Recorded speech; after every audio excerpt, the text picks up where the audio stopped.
Chapter number 8। देखो, आप लोगों को मैंने कंसेप्ट समझा दिए थे कि क्या होती है लाइन, क्या होता है सर्कल, क्या होता है पैराबोला, इलिप्स, किस तरीके से उसकी स्केचिंग करी जाती है और कैसे हम लोग जो है उसके ग्राफ को बना सकते हैं। आज हम ये सीखेंगे कि उसके अंडर जो एरिया हमारे पास आता है उसे हम कैलकुलेट कैसे कर सकते हैं, उसका तरीका क्या है। तो उसमें दो चीजों का मेनली ध्यान रखना होता है। चैप्टर नंबर 8, यदि हम लिमिट्स लेते हैं एक्स एक्सिस पर, ध्यान से सुन लो, तो हम लिखते हैं कि भाई रिक्वायर्ड एरिया हमारा बराबर होगा integral a to b y d x. Limit x axis की, एक्स के रेस्पेक्ट की इंटीग्रेशन, लिखा वाई डी एक्स। इसका मतलब जिस कर्व के अंडर एरिया आ रहा होगा आप उसमें से y की वैल्यू निकाल लोगे और वो y की value in terms of x आएगी, तो इसका मतलब ये ओवरऑल x में हो जाएगा क्वेश्चन हमारे पास। ठीक है जी। अगर मान लीजिए आपके पास जो लिमिट्स हैं वो आप इसके अंदर लें y एक्सिस पे, तो रिक्वायर्ड एरिया जो हमारे पास इसका आएगा वो होगा integral a to b x d y. Limit y की y के रेस्पेक्ट में, और यहाँ पर ये जो हमारे पास है इसमें आप x की वैल्यू निकालेंगे तो वो भी इन टर्म्स ऑफ y आ जाएगी हमारे पास। इसमें डबल कर्व आपके कोर्स से बाहर हो चुके हैं, जिसमें सर्किल सर्किल होता है, सर्किल पैराबोला होता है, दो पैराबोला होते हैं। ठीक है, ये इस तरीके के कर्व कट चुके हैं। इलिप्स के साथ सर्किल होता है या इलिप्स के साथ पैराबोला होता है। सिंपल आपके पास क्या है, एक कर्व के साथ लाइन या सिंगल सिंगल कर्व, या उसके अलावा इसके अंदर आपके पास ट्राइंगल के एक दो क्वेश्चंस हैं। तो तरीका काम करने का क्या है वो समझ लो। जैसे मान लीजिए मैंने आपके सामने एक कर्व लिखा x square plus y square equals to 4। सबसे पहली बात है आपको इसको पहचानना आना चाहिए कि ये कर्व कौन सा है। मैंने आपको बताया था कि अगर दोनों वेरिएबल लीनियर होंगे तो वो लाइन होगी। ठीक है, अगर मान लीजिए सिंगल वेरिएबल है तो वो भी एक लाइन होगी, हॉरिजॉन्टल या वर्टिकल। ठीक है जी। दोनों वेरिएबल अगर क्वाड्रेटिक है और कोफिशिएंट सेम है तो इसका मतलब वो सर्कल होगा। दोनों वेरिएबल क्वाड्रेटिक है लेकिन कोफिशिएंट अलग अलग है तो इसका मतलब वो इलिप्स होगा। और अगर मान लीजिए सपोज करिए कि एक वेरिएबल लीनियर है और एक क्वाड्रेटिक है तो वो पैराबोला होगा। जो वेरिएबल लीनियर होगा वो डिसाइड करेगा कि एक्सिस कौन सी है। अब जैसे मैंने आपके सामने ये कर्व लिखा x square plus y square equals to 4, क्या है ये? सर्कल है। बिल्कुल ठीक बात। सेंटर कितना है इसका? 0 0। पहचान करना, प्लॉटिंग करना, दोनों चीजें बहुत जरूरी हैं। और रेडियस कितना? 2। तो जब आप इसकी प्लॉटिंग करेंगे इस तरीके से तो आपने ये देखा कि ये आपके पास जो सर्किल है इसका रेडियस ये 2 आ गया। ठीक है जी, इस तरीके से। अब ये सर्किल आप ध्यान से देखो तो दोनों एक्सिस के अबाउट सिमेट्रिक है, एक्स एक्सिस के अबाउट भी और वाई एक्सिस के अबाउट भी। तो अगर मैं एक क्वाड्रेंट से इसका एरिया निकाल लेता हूं और 4 से मल्टीप्लाई कर देता हूं तो पूरे सर्किल का एरिया आ जाएगा। तो जब भी कभी कोई भी आपका रिक्वायर्ड रीजन किसी एक एक्सिस के अबाउट सिमेट्रिक है तो आप 2 से मल्टीप्लाई करेंगे, and if it is symmetric about both the axis then you have to multiply it by 4। तो आप 4 से मल्टीप्लाई करेंगे। अब यहाँ पे मैंने एरिया लिमिट लेनी चाहिए एक्स एक्सिस पे, चाहे एक्स पे ले लो चाहे वाई पे, सेम लिमिट है इसके अंदर। कई क्वेश्चंस ऐसे होते हैं सेम लिमिट हो जाती है, कुछ क्वेश्चन में डिफिकल्टी लेवल अलग अलग होता है। तो आपने लिखा जी, पहले आपने यहां पर बताया कि since required area is symmetric about both axis, दोनों एक्सिस के अबाउट सिमेट्रिक है, तो इसका मतलब ये हुआ कि required area is equals to 4 into integration 0 से 2 वाई डी एक्स। कौन से कर्व के अंडर है? सर्किल के। तो इसका मतलब जो एरिया निकलेगा वो ये जो y की वैल्यू निकलेगी वो सर्किल की इक्वेशन से निकलेगी, इसे हमने dx कह दिया। इस स्ट्रिप को हमें खींचना है, एक्सपैंड करना है। इंटीग्रेशन का मतलब ही एक्सपैंड करना होता है। तो ये आ गया 4 इंटू इंटीग्रेशन 0 से 2 अंडर रूट ऑफ, हाँ जी, 2 square minus x square d x. Integration आपको आता ही है, इंटीग्रेशन कर देंगे, लिमिट रख देंगे और आपको रिजल्ट मिल जाएंगे।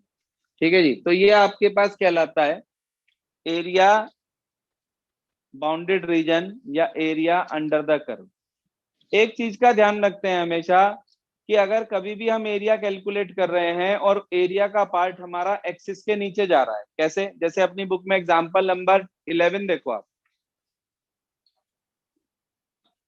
एग्जाम्पल नंबर 11 देखो आप, मिसलेनियस में जा रहा होगा, मिसलेनियस में बैठेगा शायद, 11 है या 12 है, कौन सा नंबर है जिसमें नीचे की साइड दिया लाइन बनी है?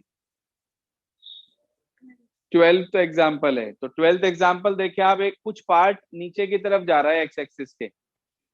तो वो एरिया जब कैलकुलेट कर रखा होगा इसके सोल्यूशन में, आप देखो कि -1 से -2/3 या जहां तक भी है आपके पास, तो वो एरिया जब इन्होंने कैलकुलेट करा होगा तो उसके दोनों तरफ मॉडुलस का साइन लगाया होगा।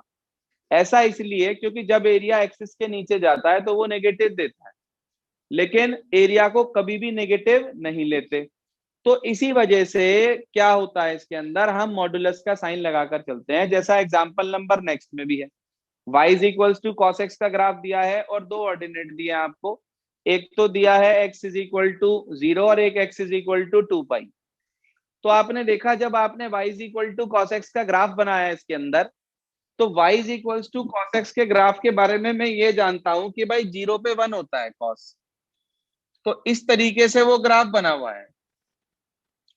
यहां पर ये 0 है, यहां पर π/2 है, यहां पर 3π/2 है, और यहां एक लाइन बनी हुई है 2 पाई की। तो ये एरिया आप देखो एक्सिस के ऊपर है, ये एरिया एक्सिस के ऊपर है, लेकिन ये वाला लूप एक्सिस के नीचे जा रहा है। तो जब मैं इसका एरिया कैलकुलेट करूंगा तो मेरे पास आ गया 0 से π/2 y dx। y का काम cos x कर रहा है तीनों में ही। अगला बैठेगा π/2 से 3π/2, फिर वही cos x dx, और अगला बैठेगा 3π/2 से 2 पाई और वही cos x dx। ये आपके पास रिक्वायर्ड एरिया आ गया। लेकिन क्योंकि ये एरिया एक्सिस के नीचे है, तो अगर मैं इसे कैलकुलेट करूंगा तो मुझे इसकी वैल्यू माइनस में मिलेगी। इसीलिए आपको इसके बाहर क्या साइन लगाना पड़ेगा, मॉड्यूलस का, जिससे ये पॉजिटिव हो जाए। अब ये तीनों ही इंटीग्रेशन से मिली हुई वैल्यू पॉजिटिव होगी और इन सबको जोड़कर आपको ओवरऑल एरिया मिल जाएगा। बात समझ में आ गई? इसके अंदर आपको जो चीजें पता होनी चाहिए वो क्या क्या है, वो एक तो आपको मालूम होना चाहिए कि कर्व स्केच कैसे किया जाता है, दूसरा इंटरसेक्शन पॉइंट कैसे निकलता है, और तीसरा एरिया आपको लिमिट जिस एक्सिस पर लेनी है उसके हिसाब से आपको उसकी कैलकुलेशन कैसे करनी है। अब जैसे आप एक्सरसाइज नंबर 8.1 निकालो, एक्सरसाइज नंबर 8.1 निकालो। एक क्वेश्चन मैं समझा रहा हूं, बाकी आप लोग अभी ट्राई करेंगे। जी हाँ, पढ़िए पहला क्वेश्चन क्या कह रहा है। हाँ हाँ, y square equals to x and the line x equals to 1, x equal to 4 and x axis, ये चार दे दिया आपको इन फर्स्ट क्वाड्रेंट। तो आप मुझे ये बता दें कि y square equal to x क्या है। ये एक क्वाड्रेटिक एक लीनियर, मतलब क्या है, ये पैराबोला है। इसमें से लीनियर कौन सा वेरिएबल है, इसका मतलब ये हुआ कि x एक्सिस का पैराबोला है। तो हमने x एक्सिस का पैराबोला बना दिया, देखो ध्यान से। अगला आपके पास है x इज इक्वल टू 1, यानी कि आप पॉइंट लगा के छोड़ दिया, नहीं, x equal to 1 is a vertical line, बताई थी मैंने आपको। x इक्वल टू 1 है ये, और जहां पे 1 है वहां से पास हो रही है। अगली x इक्वल्स टू 4 है हमारे पास।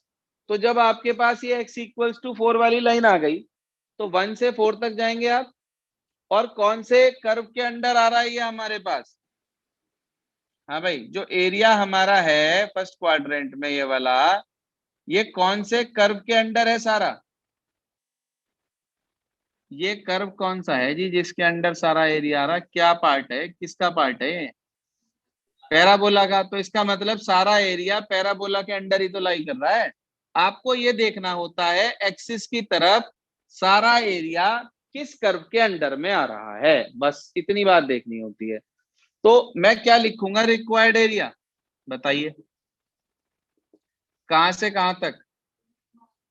1 से 4, वाई डी एक्स। वाई किससे निकलेगा?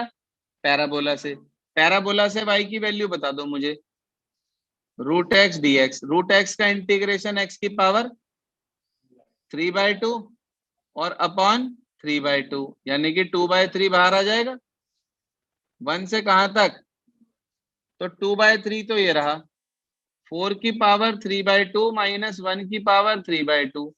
तो 4 से 2 का स्क्वायर लिख दिया, 2 से 2 कट गया, 2 की पावर 3 8, 8 माइनस 1 7, 7 2 जा 14, तो 14/3 स्क्वायर यूनिट्स, ये आंसर हो जाएगा। ठीक है जी। सेम पैटर्न पे क्वेश्चन नंबर 2 3 अभी ट्राई करें और बताएं हुआ आपसे या नहीं हुआ। करिए तेजी से।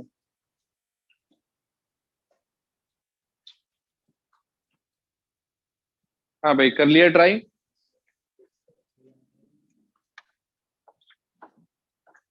इसके बाद जो आपके पास नेक्स्ट कैटेगरी है, अगला क्वेश्चन, क्वेश्चन नंबर 4 क्या दिया है जी? हाँ पढ़ना क्या दिया, यही है ना? उसने कहा इस इलिप्स का एरिया निकालना। किसका डिनोमिनेटर बड़ा है, एक्स स्क्वायर का या वाई स्क्वायर का? तो इसका मतलब एक्स एक्सिस का इलिप्स हो गया। बताई थी आपको बात। ए का काम कौन कर रहा है?